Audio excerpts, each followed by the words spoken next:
जय माता दी दोस्तों।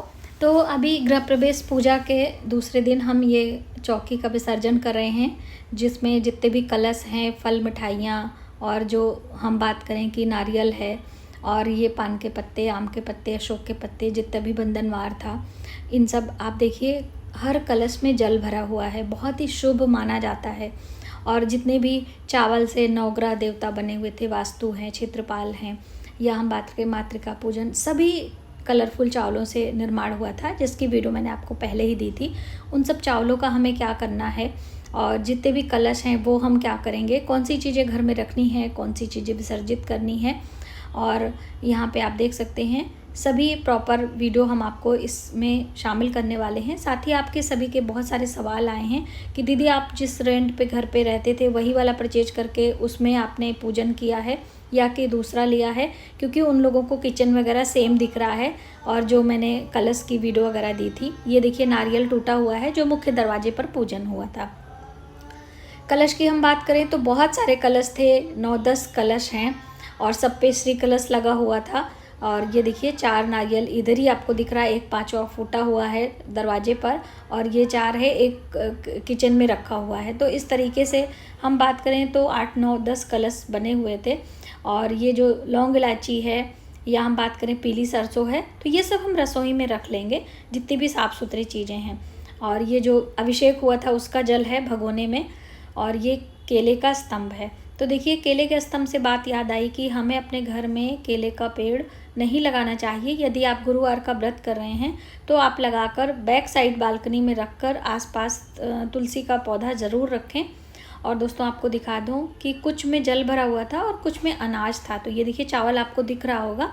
तो ये जितने भी चावल हैं हम इसे एक साथ कर लेंगे। ये साफ़ सुथरा है।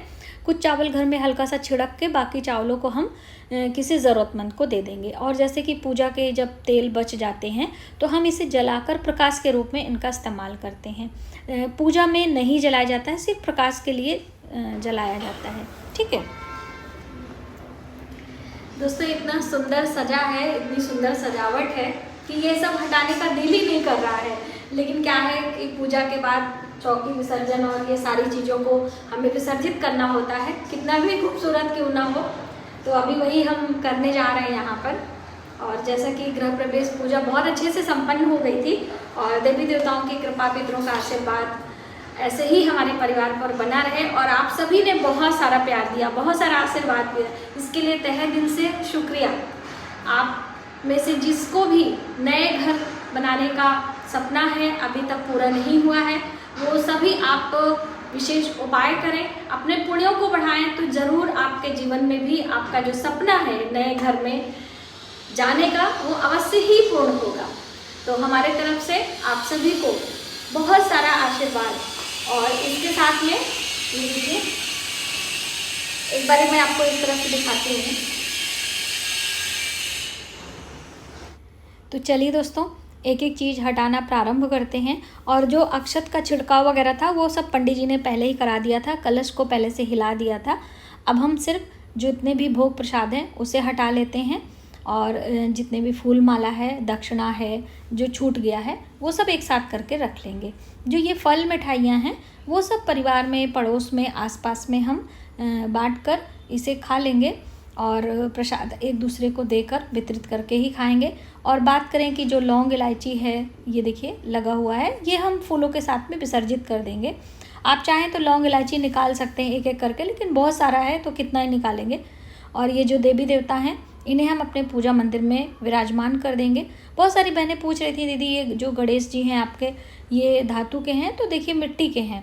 हम लोग टिटवाला गणेश जी गए थे, वहीं से लेकर आए थे। और ये जो कलश है ये अनाज से भरा हुआ है, तो इसे हम एक साथ कर ले रहे हैं। सारे अनाज मिलाकर एक पैकेट में डाल के हम किसी ज़रूरतमंद को दे देंगे।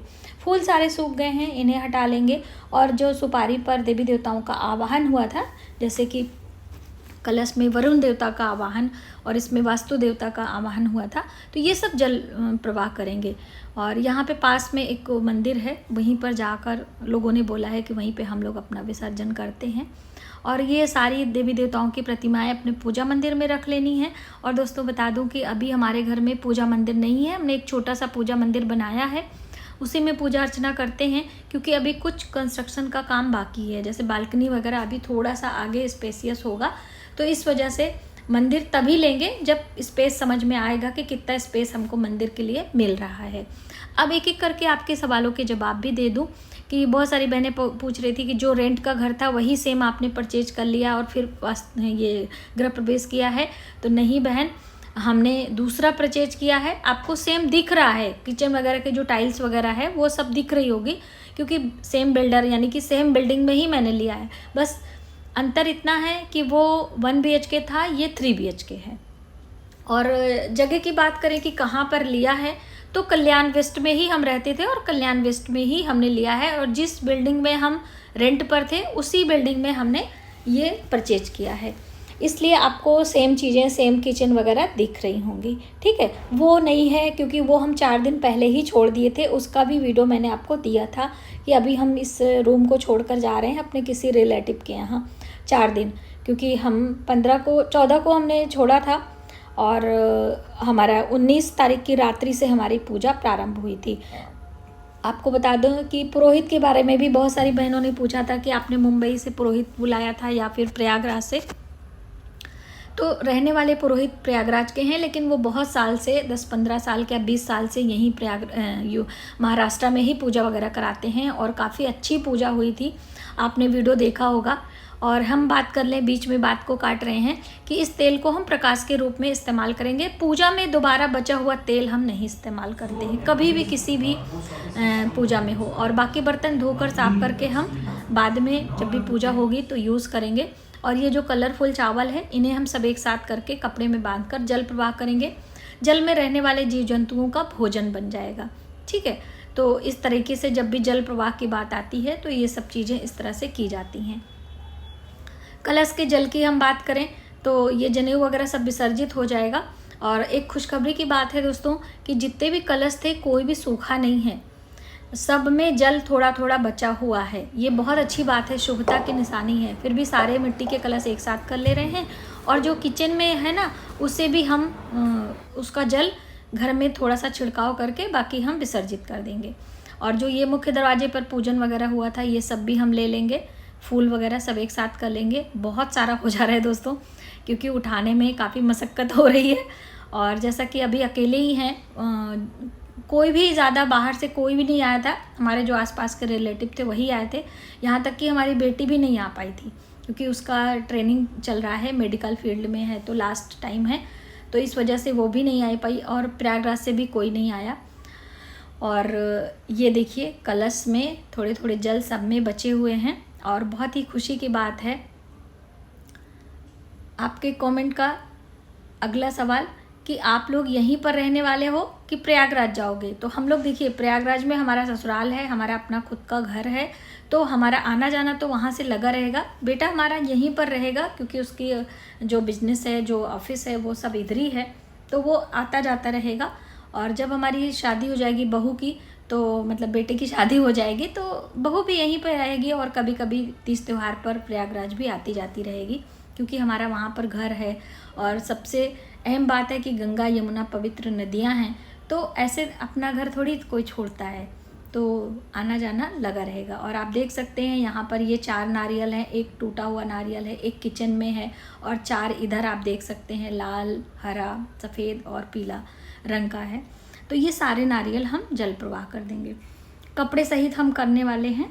और लौंग, इलायची या पीली सरसों जो बची है उसे हम रसोई में इस्तेमाल करेंगे, ठीक है। देवी देवताओं को यथास्थान रख लेते हैं। कुछ देवी देवता जो विराजमान करने के लिए हैं, केले का स्तंभ वगैरह, और ये जो अभिषेक हुआ था, गणेश जी का अभिषेक हुआ था और लक्ष्मी माता और भगवान विष्णु का अभिषेक हुआ था, वो जल भी हम साथ में भेज देंगे जल प्रवाह के लिए, ठीक है। आप देख रहे हैं ये जो बालकनी का पीछे वाला हिस्सा देख रहा है, ये सब बढ़ेगा, यानी कि स्पेस में आएगा, और बालकनी हमारी थोड़ी सी बड़ी हो जाएगी, है ना।